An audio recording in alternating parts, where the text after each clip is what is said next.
This is a keynote presentation I held in the context of the ENTELIS seminar in Dublin on the 12th of November 2015. I'd like to start with a short introduction of myself and of the context of my work that brought me there. My name is Sabine Siemsen, and at the time giving this keynote, I am assisting lecturer and researcher at the Distance University in Hagen, Germany.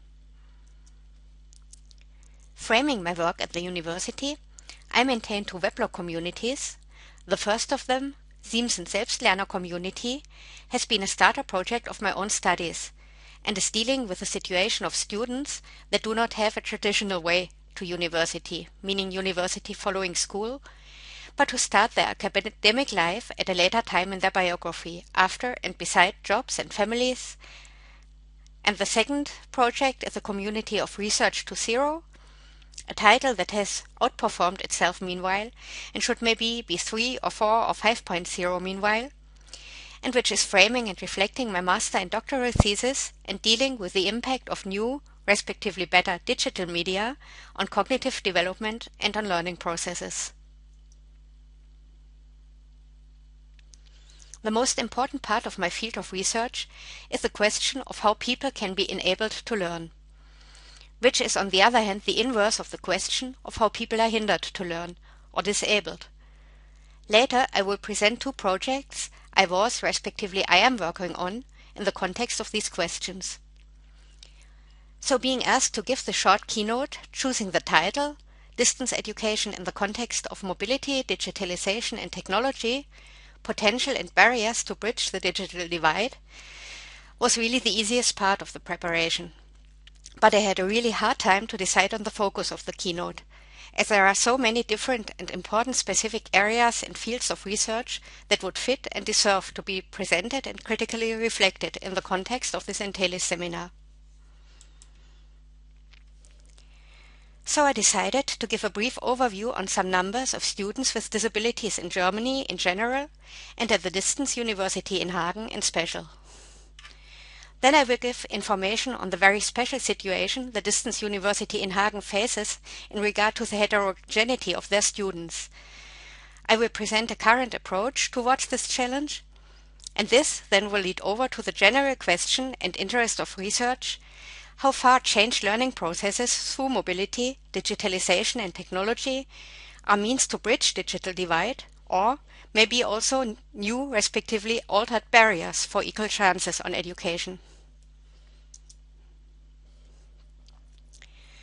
Different from, for example, in the USA, in Germany there are no data collected on health or on an impairment of the students when those inscribed in university, because of the legal regulations of data security and data protection.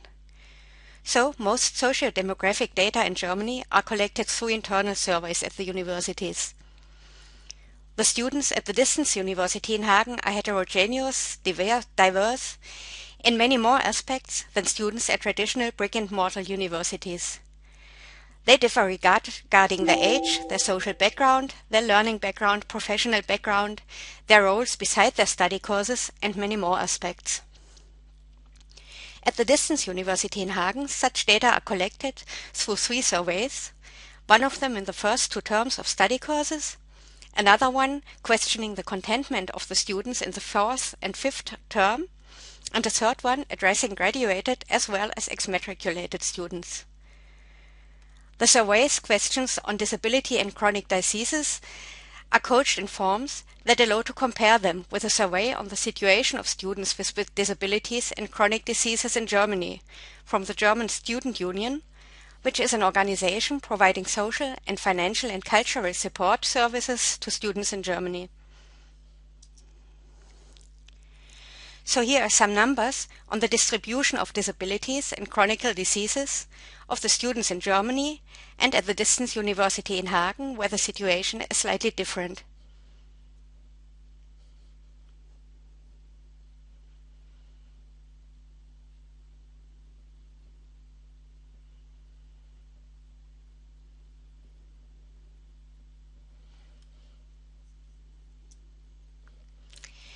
And these are informations on specific offers of the Distance University in Hagen, especially for blind and visually handicapped students. Since many years, there's a rising support through technology for this group of students, here especially for the group of blind and visually handicapped students. Such offers are an important step and piece of the puzzle, but nevertheless, this group, according to the group of participants of the above survey, is only about between 3 up to 10% of the group of students with disabilities. And it is also obvious that for the rising group of students with mentally disabilities or learning disabilities, support through more technological solutions is not enough. These groups and their specific needs could have more connection with a rising group of students who lack, despite the terminology of digital natives, media competence and or the competence to learn how to learn. To bridge this digital divide, taking differently benefits from the new opportunities offered through or by technology, approaches must go far beyond software solutions. A new learning culture is needed, and this is a claim I will come back some slides later.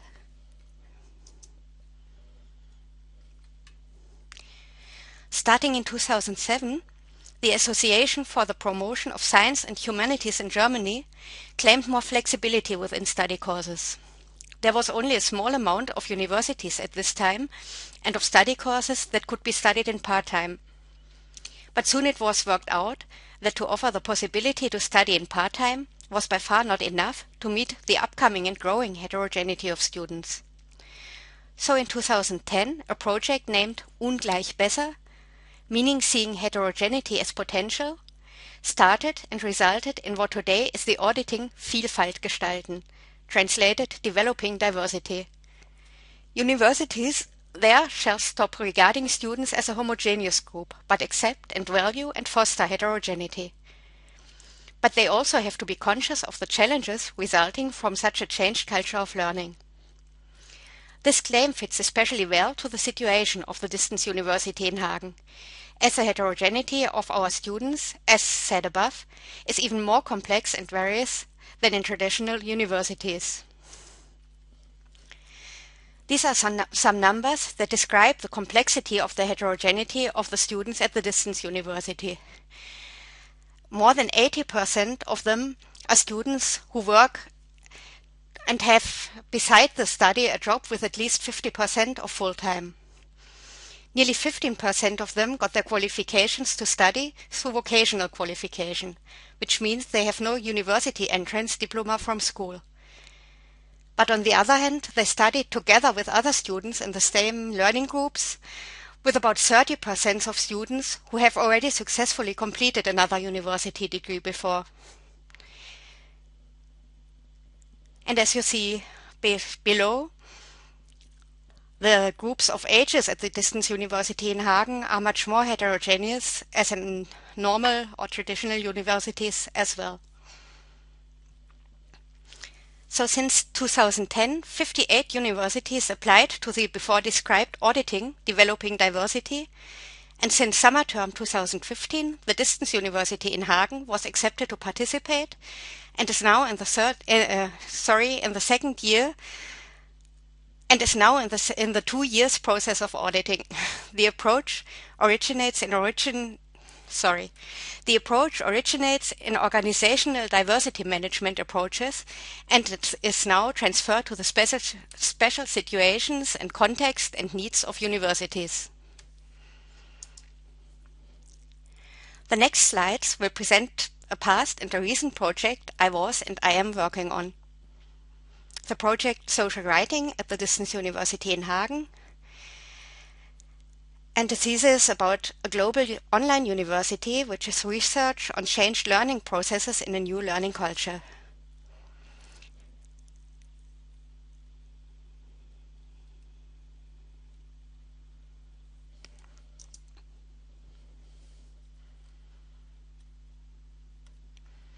During the summer term 2011, I developed and implemented a concept for a writing lab at the Distance University in Hagen, foremost for the students of educational sciences, but open and accessible for all students at the Distance University.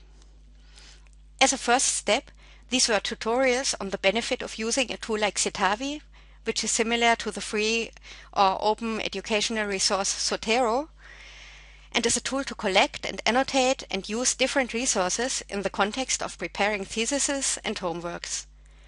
The learning environment was Moodle in connection with meetings using Adobe Connect's virtual classroom.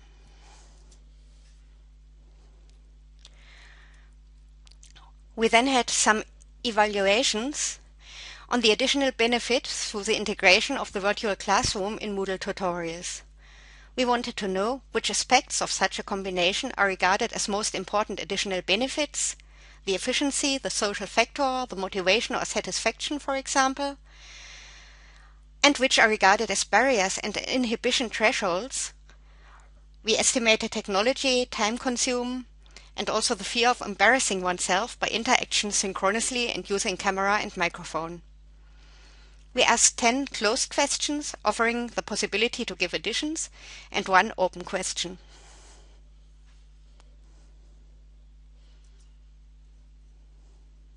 The closed questions were analyzed quantitatively using Excel, and the open questions and supplemental free answers qualitatively using MaxQDA, which is a qualitative data analysis software. The answer stated that social aspects like the sense of belonging, trust, confidence, and asking questions or being able to ask questions directly and individually were much more important to our students than aspects like efficiency or motivation to deal with the content. But on the other hand, similar aspects were seen as barriers.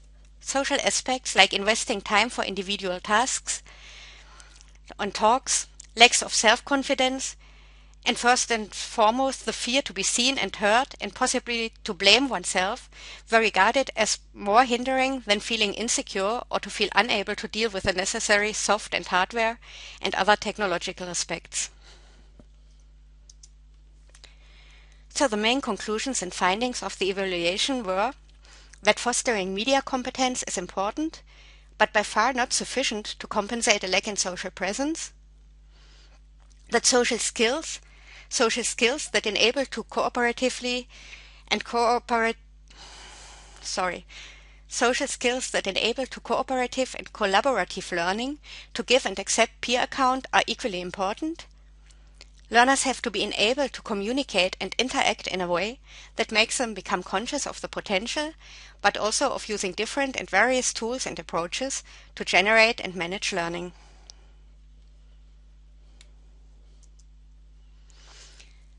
Also, social aspects and the questions of needs like self-confidence and experiencing peers as real persons are important. And communication in such courses is of highest importance. Approaches like the use of peer tutoring or buddy concepts, a scaffolding of interventions of course instructors, models of changed roles of learning and teaching, and meta-communication about different understandings and expectations on learning and knowledge will become much more important than questions on how to design a didactically and technologically perfect course.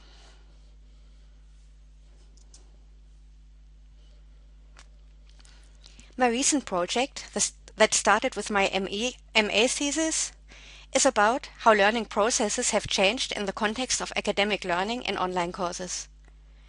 Basing on the theoretical frame of system theory, Gregory Bateson's learning theory, the theories of the School of Palo Alto on communication and cultures of change, and George Simon's and Stephen Down's theory of connectivism, I use a recent example of MOOCs to transfer these questions into praxis. The following slides just represent a brief overview on the ongoing process.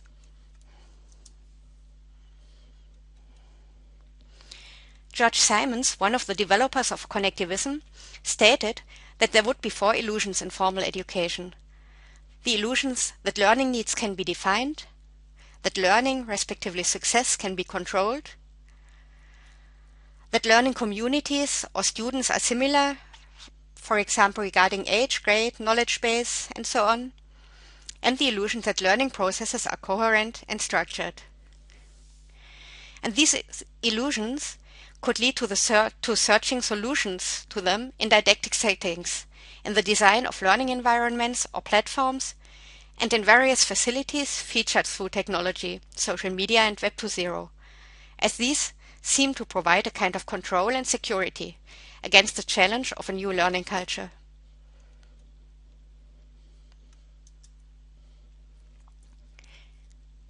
This slide contains the main claims of my hypotheses on the affordance of shifts for a new learning culture in the context of academic online learning.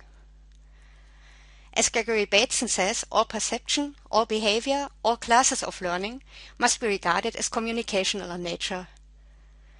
And so there is a need for a shift from learning how to learn, which Gregory Bateson names learning 2, to learning how to learn, which is learning on the level 3, and is including contexts and sets of contexts into learning experiences, which throws unexamined premises open to question and to change.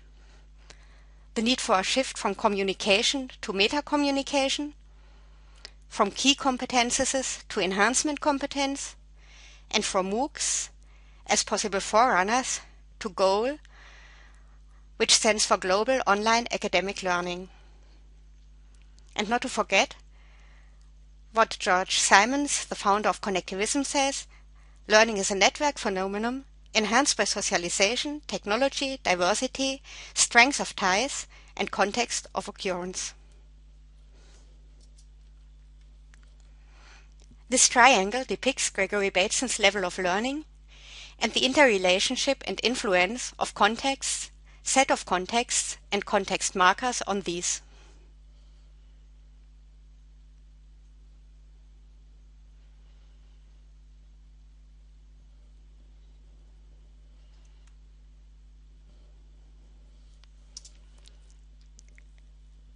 This slide shows that the terminology of learning, knowledge, and competence is always interrelated and describes a spiral process rather than isolated procedures or operations.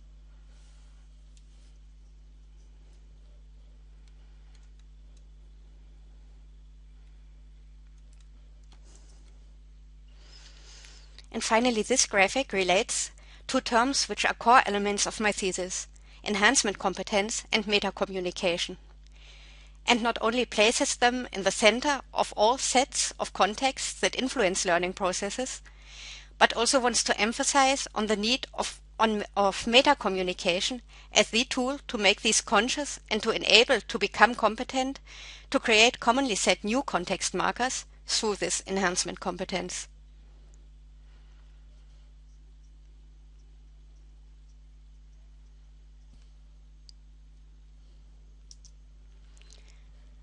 Therefore, I define meta-communication as a mighty tool to transform heterogeneity from challenge to chance, and it can be used as a kind of framework or scaffolding to each learning scenario.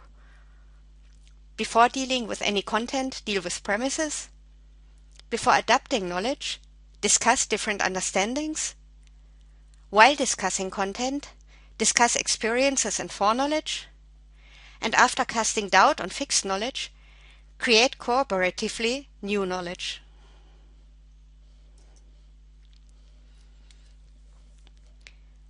Following these ideas on new learning processes in a new learning culture or learning leads to changes that go beyond didactical design, beyond conceptions of learning environments, tools, and platforms.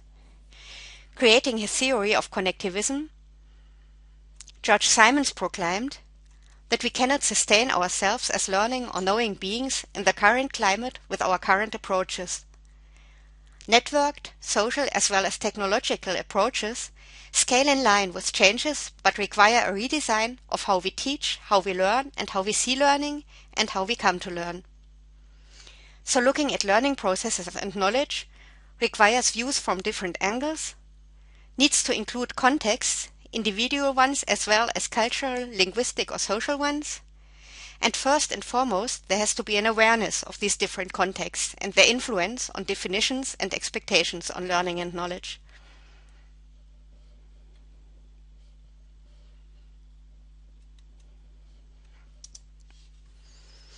So a changed learning culture is influenced through and influences educational science, with which I mean research and discourses, also educational praxis like didactic settings and environments, and also very important, the educational politics, social and cultural aspects of societies. And therefore will have to imply questions like, do traditional methods of evaluation and research really still fit? Does one need new criteria to define objectives, goals, success of learning? And can one even measure those changed and enhanced learning processes?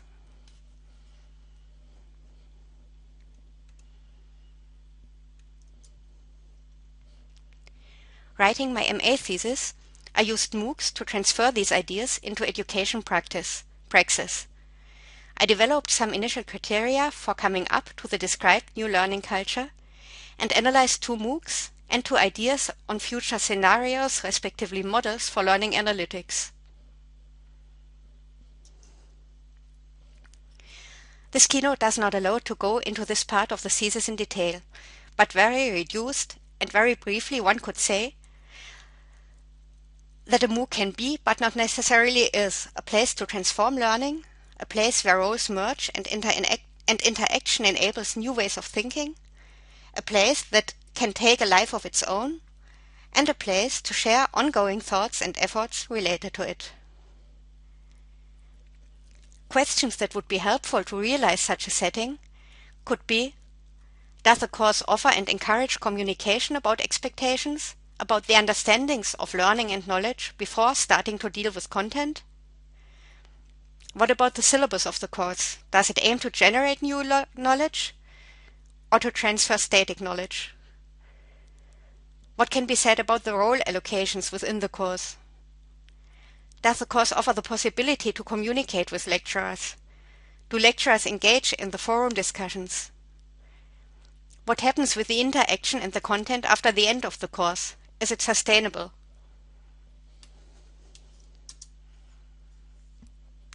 So, the take-home message could be that prior to considerations about didactics, methods and contents, there have to be ideas and concepts of how to enable and allow individuals and learning communities to reflect their way of thinking, to recognize different premises about what learning and knowledge is, and to set new commonly found and shared context markers as a precondition to reach a level of what Bateson defines as learning 3.